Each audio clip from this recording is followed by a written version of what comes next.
El camino violeta. Hoy presentamos análisis de datos y documentos para el diagnóstico previo al Plan de Igualdad.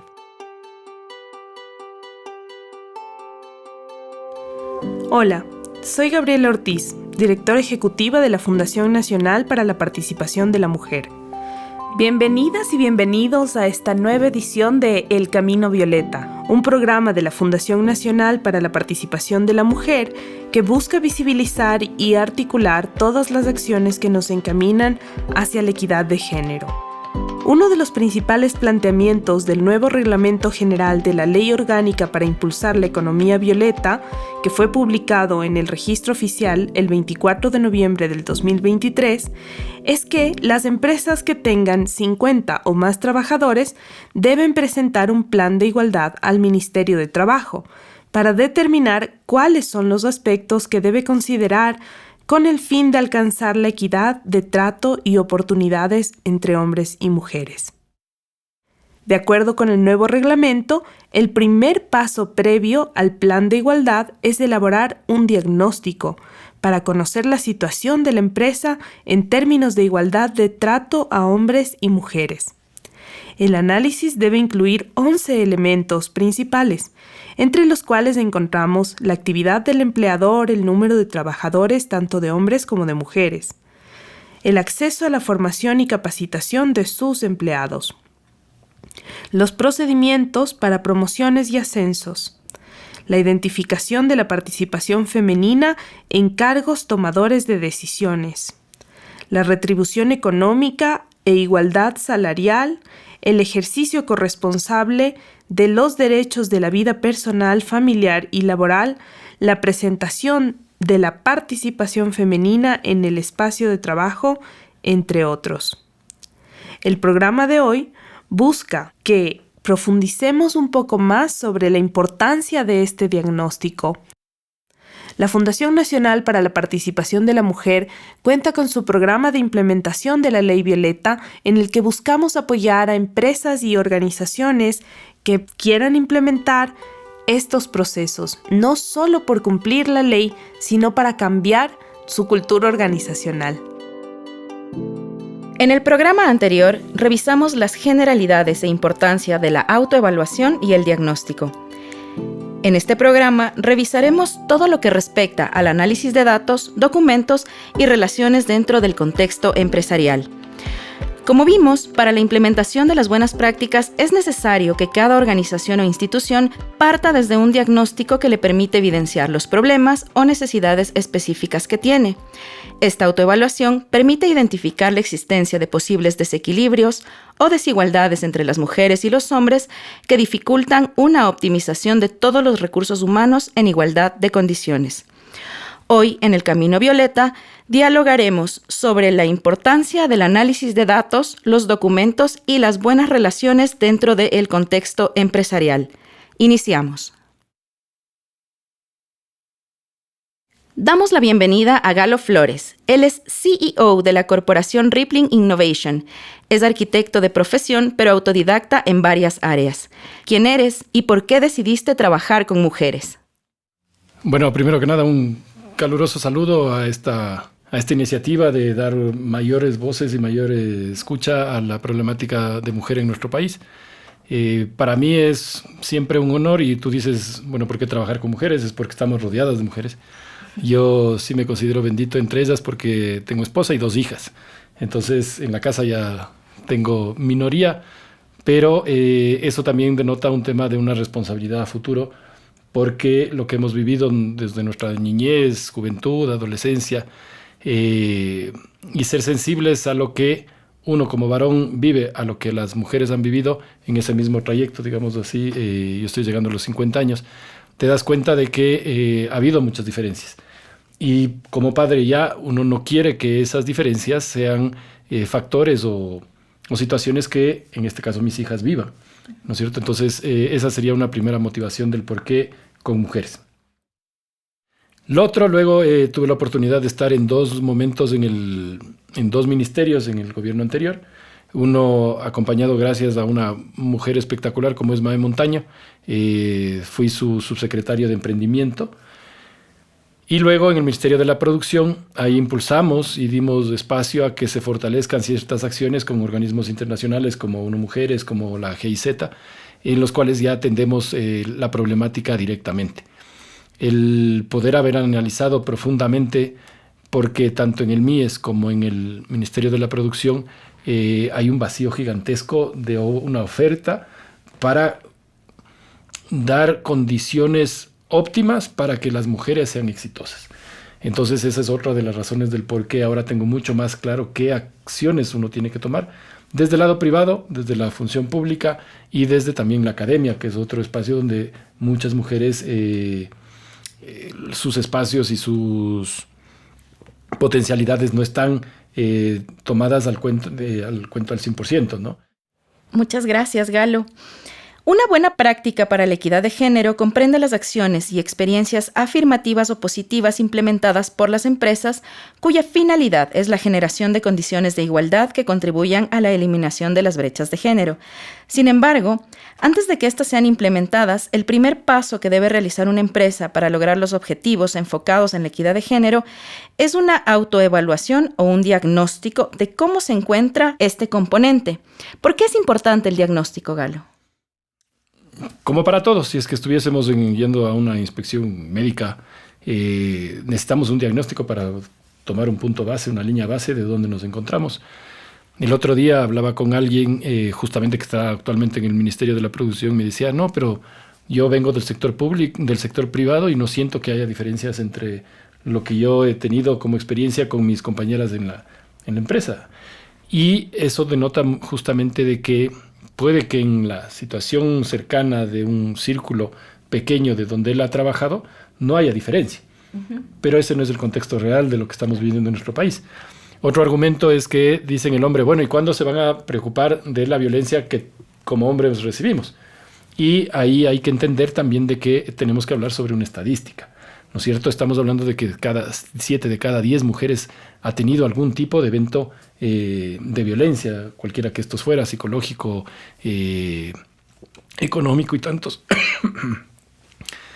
Entonces, no podemos decir, entonces voy a salir como hombre también a defender los derechos de los hombres, porque son totalmente, no llegamos, quién sabe, ni al 1% de esa situación, o ni al 10%. Entonces, el problema de la mujer, estamos hablando sobre la mayoría, sobre casos y estadísticas, y ahí contesta un poquito a tu pregunta. El tener una línea base de saber en qué contexto estoy, dónde estoy, qué empresa estamos hablando, en general sucede justamente de 6 de cada 10 mujeres en los espacios laborales pueden tener algún tipo de abuso, discriminación, etc. Y que, quién sabe, en mi empresa no. Pero lo que como sociedad tenemos que trabajar es con el diagnóstico como punto de partida para decir, acá vamos a hacer estas y cuáles acciones para reducir al máximo estas situaciones de inequidad. Dentro del diagnóstico, es importante considerar varios elementos, como el análisis de datos, los documentos y las relaciones dentro del contexto empresarial. En ese sentido, Galo, ¿cuáles son los documentos que deberíamos analizar para realizar un buen diagnóstico que nos permita enfocarnos en el sello violeta, es decir, que nos permita crear estas buenas prácticas empresariales con enfoque de género?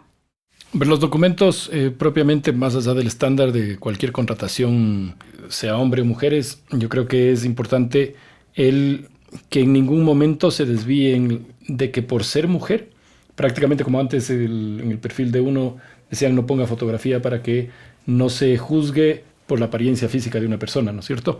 Entonces acá igual no tendríamos que ningún documento que estipule la ley para la contratación esté sujeto a ser discriminado porque viene de un sexo al cual el empleador no quiere, pongo el ejemplo que se da de que tenga en una edad en la cual está en edad fértil, entonces no le contrato porque sé que en algún momento le voy a tener que dar permiso de maternidad, etcétera, ¿no es cierto? Entonces, esos documentos no tienen que ser vistos con este sesgo de que mejor por ese lado no contrato, ¿no es cierto?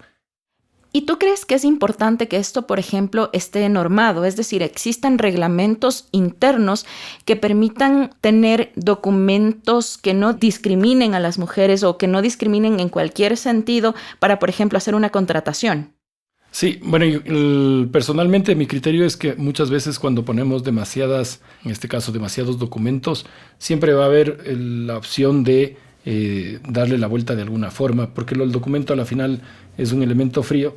Lo que acá se tiene que valorar realmente y que fomentamos nosotros desde la Cámara de la Mujer es de qué es las capacidades, ¿sí? Muchas veces podemos tener a dos individuos, hombres o mujeres, en las mismas condiciones de acuerdo a sus documentos, pero existe que en la forma de contratación sea en función de ya del desempeño real de sus cualidades y que van desde sus habilidades blandas y duras hasta un tema de personalidad y esas pruebas que serían las que determinen si es que esa persona tiene o no que ser contratada.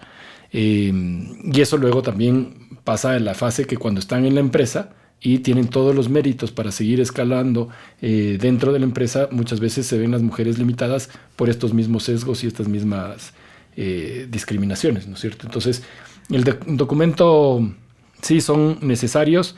Es importante que las empresas sí se comprometan a través de documentos en mantener la transparencia, digámoslo así, de que han hecho el proceso correcto, evidenciando de que no hay estos prejuicios en la contratación. En las contrataciones, por ejemplo. Y respecto de procedimientos que nos permitan las promociones y los ascensos, por ejemplo, de mujeres, ¿cómo trabaja la Cámara de la Mujer para poder realizar estos ascensos? En el caso de que tengas dos perfiles iguales, hombre y mujer, ¿qué procedimiento implementan ustedes para determinar cuál es la persona adecuada? Verás, nosotros, primero que como Cámara, nosotros no tenemos contratación todavía porque es una Cámara nueva. Lo que estamos trabajando es en las recomendaciones a las empresas y en esas recomendaciones y volvemos a que el mérito es lo que le permita a la persona acceder al puesto superior en este caso. Por otro lado, hay que ser muy juiciosos, no sé si sería la palabra correcta, pero muy conscientes de que no haya un tema de padrinazgos hasta cierto punto o de condiciones en las cuales las personas pueden llegar a ser hasta cierto punto chantajeadas para mantenerse en el cargo y dejar que otra persona pase si es que las competencias no se lo permite, porque eso sí se da lamentablemente en el espacio privado, de que nos vemos supeditados a la decisión no por competencias, sino por padrinazgos o situaciones. Entonces, ahí es la transparencia muchísimo de la toma de decisiones y de las autoridades o de los espacios jerárquicos dentro de la empresa de valorar realmente la capacidad laboral, más no las afinidades también personales que muchas veces juegan. Hay muchos estudios ahora también de otro tipo de evaluaciones, no solo el RISC, que es el que dentro de los procesos de talento humano, digamos, ponen dentro de ciertos perfiles a los distintos empleados. Hay muchas otras técnicas, por ejemplo, de saber dimensionar las voces que tiene. Esto es una evaluación que denota tus grados de comunicación, tanto a nivel estando como subordinado, como igual, o como una persona a la cual tú tienes un equipo por debajo. Entonces, es complejo el trabajo desde el área de talento humano, pero es súper necesario porque volvemos a que lo que se tiene que definir es las competencias y las capacidades completas e integrales de la persona, sea hombre o mujer. Entiendo.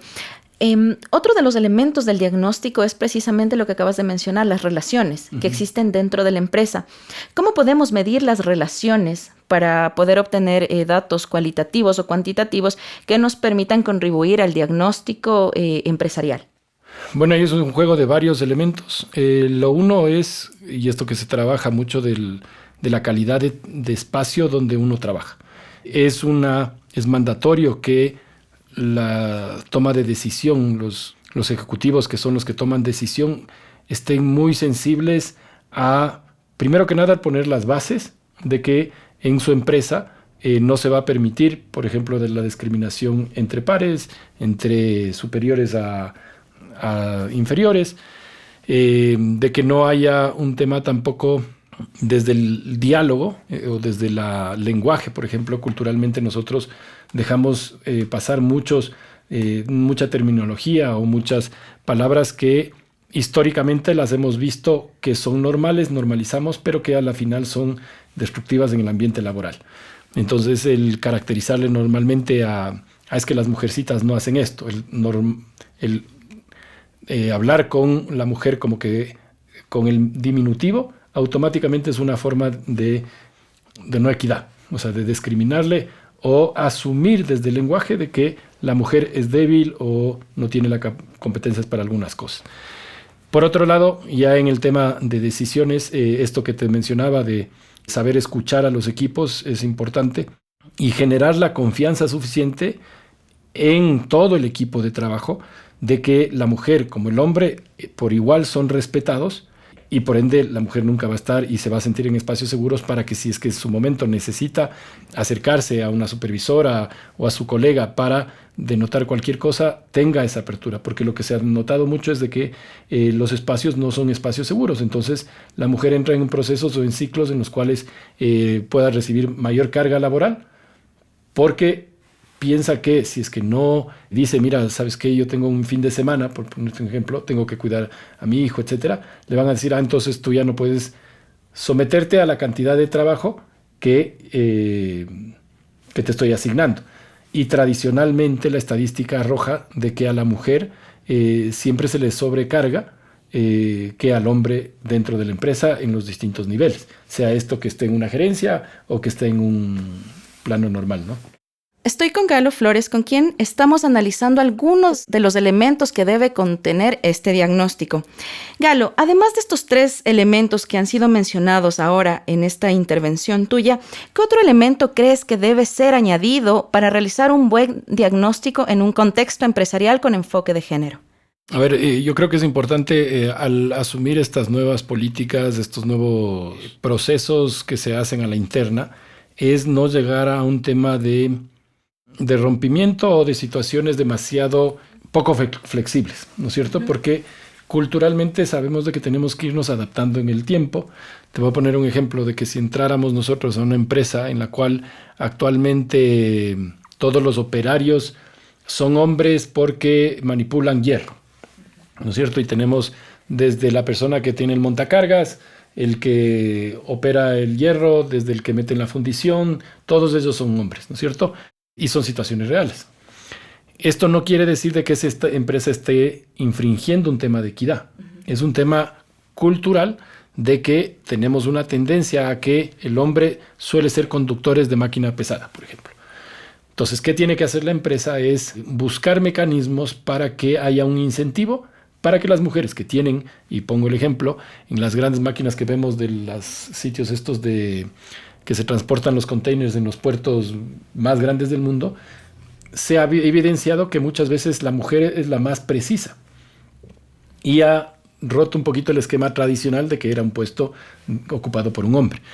Pero para eso, para que se llegue a dar esa situación, tiene que haber pasado un tema de motivación, un tema de que muchas hasta veces coincidencias de que una mujer logró llegar a ese puesto. Entonces, hemos hablado con alguna empresa que tiene esta situación, como te digo, y lo que ellos han puesto es justamente una estrategia para motivar a abrir capacitaciones para que la mujer aprenda a utilizar un montacargas, por poner un ejemplo, ver si es que a la mujer también le conviene el factor salarial, etc. Y de eso poco a poco va a haber más participación de la mujer en esas distintas áreas, ¿no es cierto? El tema de la fuerza está evidenciado que la mujer puede ser tan o más físicamente más fuerte que un hombre en la parte laboral, que entonces eso hay que también dentro de las empresas saber. Pero te pongo el otro tema, por ejemplo, en otras empresas donde se empaqueta, ¿sí? La carga laboral, donde esta persona que está a cargo de todos los departamentos de psicología, de seguridad laboral, etcétera, tienen que estar pendientes, es porque no podemos hablar que es lo mismo 8 horas de empaquetar o hacer un trabajo manual, por ejemplo, que desgaste el tema de articulaciones, que estar de supervisor viendo una máquina que la empacadora, por ponerte un ejemplo, de que automáticamente empaca.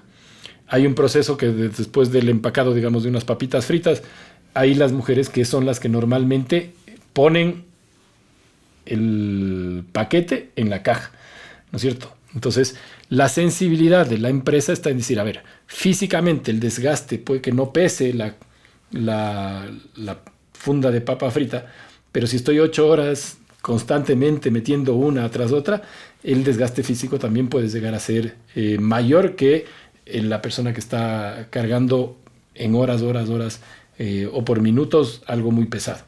Entonces, la sensibilidad y estos procesos que están bienvenidos, que haya estos protocolos violeta dentro de las empresas, pero tenemos que ser consecuentes en que es un aprendizaje en el tiempo que nos va a permitir dentro de cada empresa ir perfeccionando el modelo de cómo adaptar. Entonces, el primer paso es saber a ciencia cierta de que tengo la sensibilidad de ver por no discriminar a la mujer. Y luego poner las políticas y las acciones para incentivar que todos los espacios laborales tengan la oportunidad de la mujer. Como vemos, un diagnóstico adecuado nos permitirá construir una hoja de ruta de las posibles acciones que reduzcan la brecha de género en el mundo laboral. Galo, te agradezco mucho por tu intervención. Es importante seguir aunando esfuerzos para lograr avanzar desde el sector empresarial en acciones para la equidad de género. Con esto cerramos nuestra entrevista de hoy y esperamos que haya sido edificante para ustedes también. Agradecemos a la Asamblea Nacional por brindarnos este espacio para dialogar sobre los temas que nos permiten caminar como país hacia una verdadera equidad. Esta iniciativa de inclusión y participación ciudadana en favor de una justa inclusión de las mujeres en las diferentes esferas del país no sería posible sin el apoyo de la Asamblea Nacional y nuestros aliados como Deo Producciones y Botaniqué Terapias y Spa. Hoy exploramos junto a nuestro invitado algunos factores importantes sobre el diagnóstico empresarial con perspectiva de género, como el análisis de datos y documentos, así como el contexto para llevar a cabo un diagnóstico más acorde a la realidad de la empresa. Estamos convencidos de que la implementación de la ley no se puede convertir en un trámite, sino que debe ser un impacto en la cultura organizacional de las empresas e instituciones que la deben aplicar. Concluimos esta emisión agradeciendo su compañía en el trayecto de El Camino Violeta, recordándoles que FundMujer apoya a sus empresas en procesos de implementación de la normativa en favor de los derechos de las mujeres en la esfera laboral. Recuerden visitar nuestras redes sociales en Instagram, Facebook y X. Nos encuentran como Fundación Nacional para la Participación de la Mujer y @mujer_fund. Acompáñanos en el próximo programa de El Camino Violeta, cada miércoles a partir de las 5 de la tarde por este canal. Un buen día para todas y todos.